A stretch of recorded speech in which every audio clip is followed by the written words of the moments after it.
遥远的未来，地球，有一群人正在上课，老师给同学们展示了一张图片，同学们惊讶而又疑惑，问道这是什么？老师回答，这是5万年前人类的模样。时间回到2013年的某一天，乡下的某间妇产科诊所出现了一名临盆的产妇，手术过程中产妇因状况恶化而死亡，但幸运的是胎儿保住了。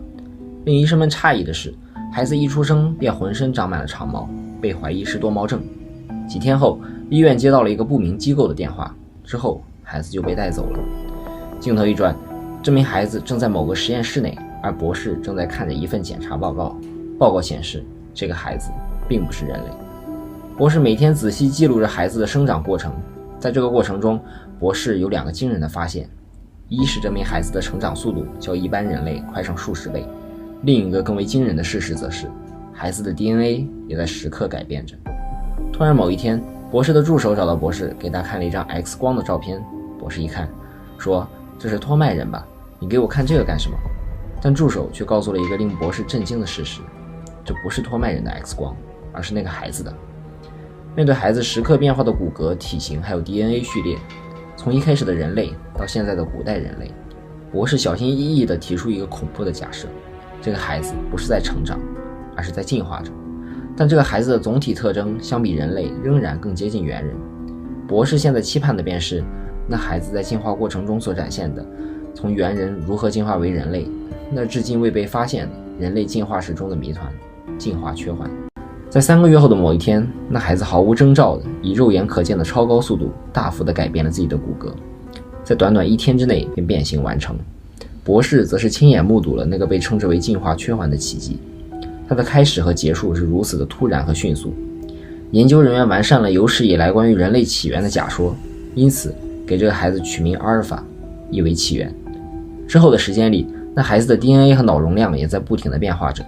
在2年6个月之后，终于进化成了完美的现代人类。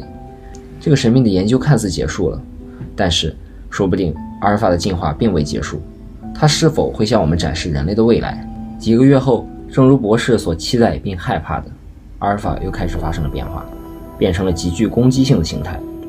博士疑惑而又忧虑，未来究竟有什么让人类感到如此恐惧呢？这个好战的形态并没有持续多久，在经过一段时间后，研究人员又见到了另一个形态的阿尔法。阿尔法诞生后7年，最终固定在了这个形态。假如阿尔法真的代表人类的未来，那么进化团队推测的人类的进化方向为：移动范围相当有限，仅摄取极少的饮食，不再受到外部细菌的威胁，思考能力有飞跃性的进步，这便是他们所能推测的未来。但为什么会进化成这样，他们一无所知。渐渐的，阿尔法的生命迹象越来越弱，这代表阿尔法即将死亡。为了对阿尔法死后进行解剖，国家命令研究团队不可对阿尔法施加过多的刺激。但阿尔法前端乍看之下像按钮的红色凸起物，却让博士无比的好奇。如果按下这个按钮，会发生什么？强烈的好奇心诱惑着博士，终于在一天夜里，博士偷偷进入实验室，按下了那个按钮。按下按钮的一瞬间，阿尔法发出了一声 Bonazo， 伴随着灿烂的微笑，除了大脑之外的所有组织悉数溶解，阿尔法就这样消失了，留给了人类如同迷雾般的未来。镜头再切回未来，老师继续讲述着，在许久以前，我们的祖先需要靠狩猎为生，四处迁徙打猎，某处的猎物减少时便迁徙至其他地方，如此反复。某天，一位先知提议，我们别再四处狩猎了，在富饶之处定居吧。为此，我们开始物色能让我族定居的安乐之地，在数个银河系找了许久，终于发现了一个还不错的原始行星。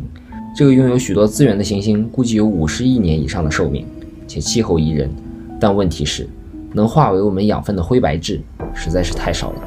因此，祖先们在离开那颗行星之前，为了未来会再度踏上这片土地的后代，在他们身上种下了种子。